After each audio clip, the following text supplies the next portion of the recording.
ভারতীয় আইনকে বুড়ো আঙুল দেখিয়ে এক শ্রেণীর জমির মাফিয়ারা সরকারি জমি বিক্রয় করে চলেছে। প্রশাসন কোথায়? কথায় আছে জোর যার মুলুক তার। তাই হয়তো এক শ্রেণীর মানুষরা যখন যে রাজনৈতিক দল ক্ষমতায় থাকে তাদের সংস্পর্শে থাকতে ভালোবাসে নিজের স্বার্থ সিদ্ধির জন্য। সেই কারণেই হয়তো ইসলামপুরের জমি মাফিয়ারা শাসক দলের ঘনিষ্ঠ। ইসলামপুরে পূর্ণ আত্মবিশ্বাসের সাথে জমির মাফিয়ারা অবৈধ সরকারি জমির ব্যবসা চালিয়ে যাচ্ছে। এই মাফিয়ারা তিস্তা সেচ প্রকল্পের জমি বিক্রি করে দিচ্ছে প্রশাসনের নজরের সামনে। দেখব যে জায়গাগুলো বিক্রয় করা হয়েছে এবং যেখানে ফ্যাক্টরি তৈরি হয়েছে সেই জায়গার দৃশ্য।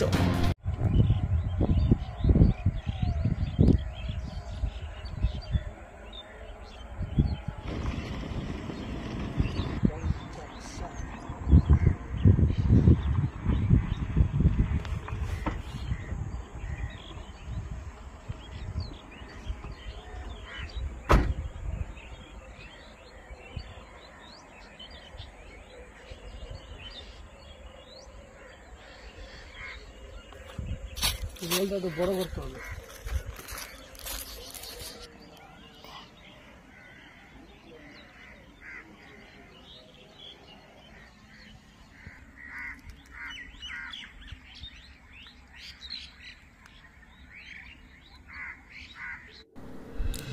আমরা দেখতে পেলাম সেখানকার দৃশ্য। এবার শুনবো সেখানকার স্থানীয় একজন সাধারণ মানুষ কি বলছেন এই বিষয়ে। আপনার নাম জসমউদ্দিন। এখানে বাড়ি?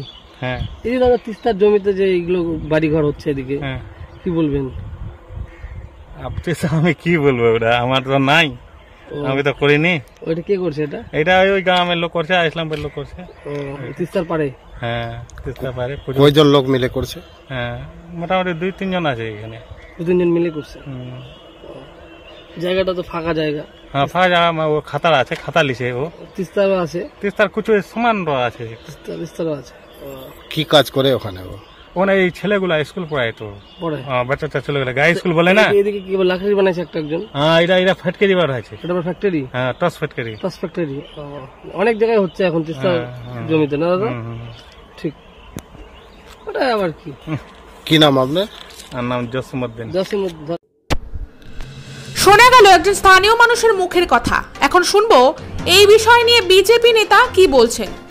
রামগঞ্জ পাশে ক্যানেলের উপরে জমি দখল করে ফ্যাক্টরি হচ্ছে, লোকজন বসবাস করতেছে, এই সম্বন্ধে কি বলবেন? দেখুন, আজকে যত মাফিয়া, সে আপনি জমি মাফিয়া বলুন, দারু মাফিয়া বলুন, যত মাফিয়া আছে সব তো তৃণমূলের নেতা। আজকে রামগঞ্জের এলাকায় কারা আছে? ওখানে বিজেপি শাসনে আছে। ওখানে পুলিশ, যেখানে পুলিশ ফাঁড়ি আছে তার আশেপাশে সব জায়গা দখল হয়ে গেছে প্রায়। তো যেখানে প্রশাসন থাকতে, প্রশাসনের চোখের নাগারে আজকে ওখানে তৃণমূলের যারা দালাল আছে তারা ওখানে জমিগুলোকে একটার পর একটা সরকারি জমি বিক্রি হচ্ছে, তারা দেখতে পাচ্ছে না? সেসব ডিপার্টমেন্ট জানে না? সবাই জানে। আসলে আজকে তৃণমূল যদি এটা না করে তাহলে তৃণমূল পার্টিটাই তো উঠে যাবে। আজকে রামগঞ্জে যেসব নেতারা, ওখানে তৃণমূলের নেতারা আছে, তারা একসময় কি ছিল? আজকে তারা দেখুন তো, তাদের রামগঞ্জে একটা বাড়ি আছে, ইসলামপুরে একটা বাড়ি আছে, আবার শিলিগুড়িতে আবার ফ্ল্যাট নিচ্ছে। কোথার থেকে আছে টাকাগুলো? কোটি কোটি টাকা ওখানে চলছে, ব্যবসা চলছে ওখানে। জমি একটার পর একটা সরকারি জমি দখল হয়ে গেছে।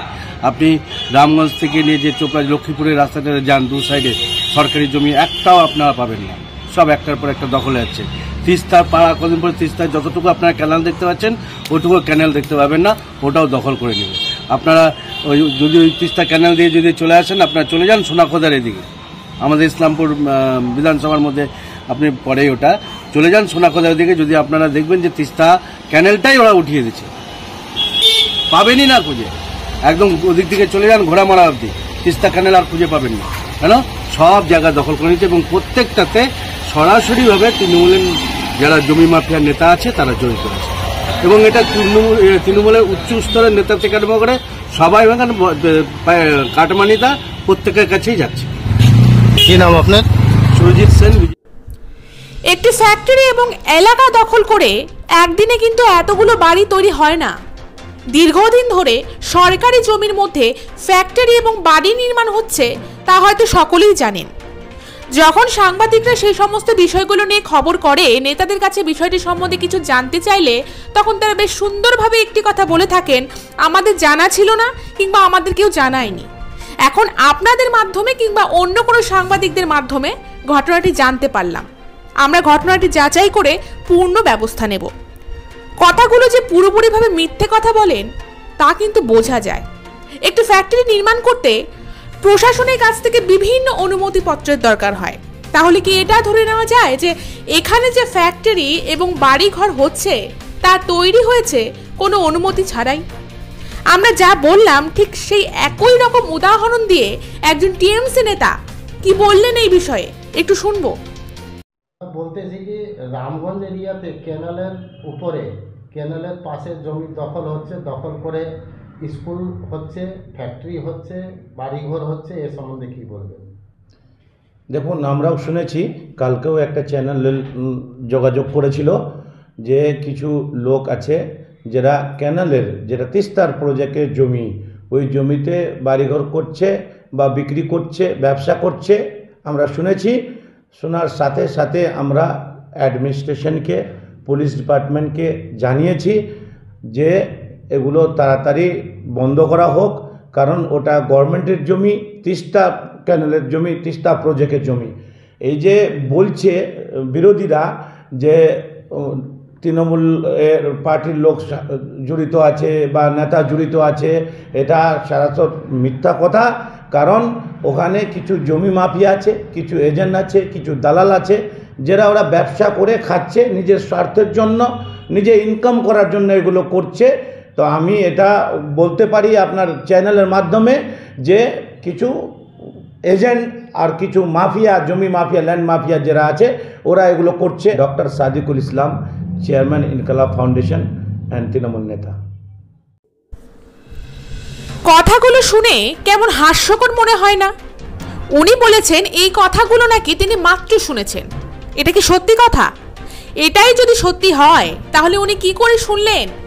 বিরোধীরা বিভিন্ন রকম কথা বলছে শাসক দলদের নিয়ে, তাহলে কি ধরে নিতে হবে ওই নির্দিষ্ট এলাকায় গ্রামের কোনো প্রতিনিধি নেই?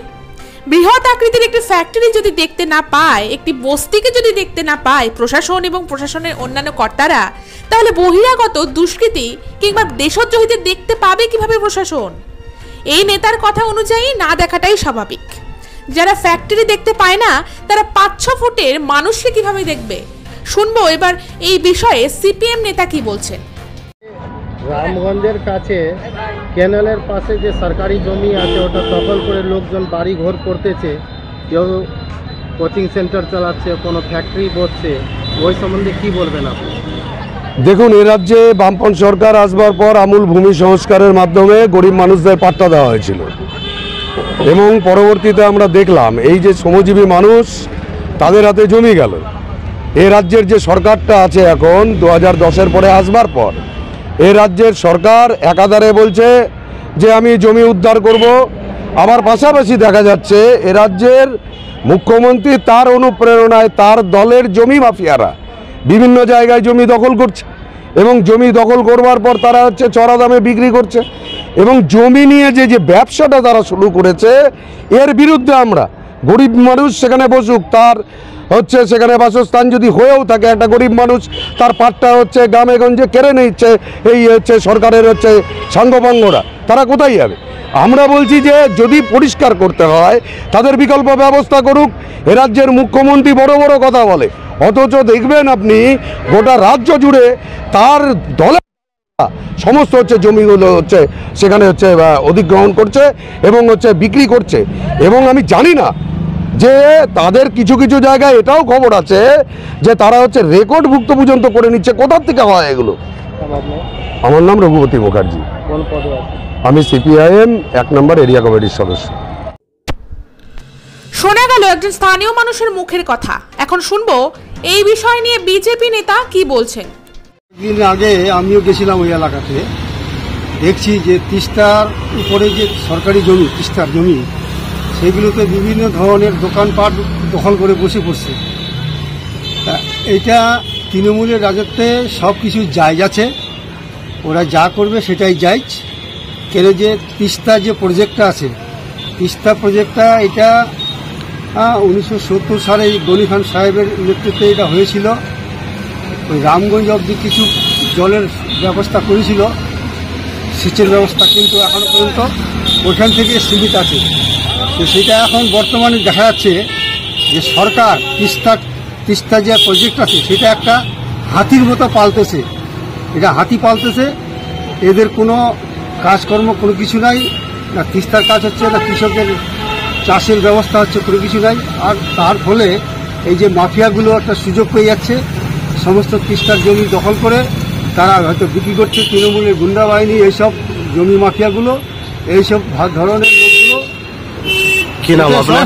বেআইনি। আপনার নাম? আমার নাম কমরুল আলম। কি দায়িত্ব আছেন? আমি উত্তর দিনাজপুর জেলা কমিটির জেনারেল সেক্রেটারি। কোন পার্টি? কংগ্রেস পার্টি। আমরা শুনলাম বিভিন্ন রাজনৈতিক দলের নেতাদের কথা, কিন্তু তিস্তা খালটি কিন্তু খুব উৎসাহের সাথেই খনন করা হয়েছিল। ইসলামপুরের সোনাখাতা নয়াবস্তিতে রাতের অন্ধকারে বিঘা বিঘা সরকারি জমি বিক্রি হচ্ছে। অভিযোগ রয়েছে শাসক দলের নেতাদের একটি অংশের দিকে। আরও অভিযোগ, এলাকার প্রভাবশালী তৃণমূল নেতার কিছু অনুগামীরা জমি বিক্রির জন্য দায়িত্বপ্রাপ্ত।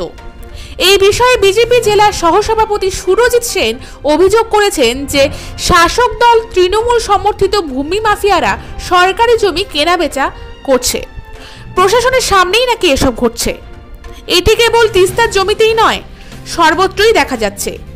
সিপিএম নেতা রঘুপতি মুখার্জি বলেন, তৃণমূল কংগ্রেস সরকার ক্ষমতায় আসার পর থেকে অনেক তৃণমূল সমর্থিত ভূমি মাফিয়া জমি দখল করে চড়া দামে বিক্রি করছে।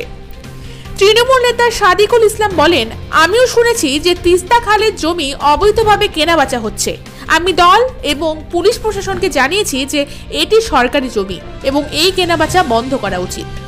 এটা কিছু ভূমি মাফিয়া এবং কিছু জমি দালালের কাজ। ইসলামপুর ব্লকের কমলা গ্রাম, সুজালি, গোবিন্দপুর এবং আগদিমাতি খান্তি গ্রাম পঞ্চায়েত এলাকা থেকে আরও ক্রেতা আসছেন। এ প্রসঙ্গে তিস্তা সেচ প্রকল্পের একজন কর্মকর্তা বলেন, তিস্তা সেচ প্রকল্পের জমি বিক্রি করা যাবে না। কে এবং কিভাবে বিক্রি করছে তা আমরা তদন্ত করছি এবং তার ব্যবস্থা নেওয়া হচ্ছে। ওয়াকিবহাল সূত্রের অভিযোগ, ইসলামপুরে মানুষ আত্মবিশ্বাসী যে যতদিন সরকারি কর্মকর্তারা তদন্ত চালিয়ে যাবেন ততদিনে আরও জমি অবৈধভাবে হস্তান্তরিত হবে। তবে কংগ্রেস নেতা কামরুল হক জানিয়েছেন, যদি এভাবে সরকারি জমি বিক্রি হয়ে যায় তাহলে আমরা তিস্তার অফিসে ডেপুটেশন জানাবো এবং ইসলামপুর এসডিও অফিসেও জানাবো।